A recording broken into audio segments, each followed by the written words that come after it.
બાણામાં જીએચસીએલના વિવાદિત soda S પ્રોજેક્ટને શરૂ કરવા મોદી સરકારે મંજૂરી આપી દીધી। કંપનીએ આજે બીએસસીમાં જાહેરાત કરતા જ તેના શેર્સમાં તેજી જોવા મળી છે। 2 વર્ષથી પર્યાવરણીય મંજૂરી અટકેલી છે।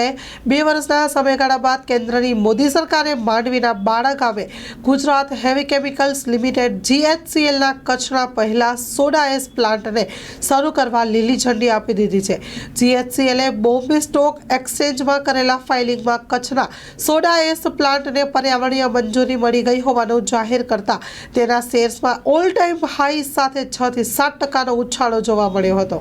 અત્રે ઉલ્લેખનીય છે કે આ પ્રોજેક્ટના કારણે ફેલાનારા જળ વાયુ પ્રદૂષણને લીધે પર્યાવરણ અને સજીવ સૃષ્ટિનું નિકંદન નીકળી જવાની ભીતિ સાથે પ્રોજેક્ટ આસપાસના ગામોના લોકો 2022થી તેનો ઉગ્ર વિરોધ કરી રહ્યા છે।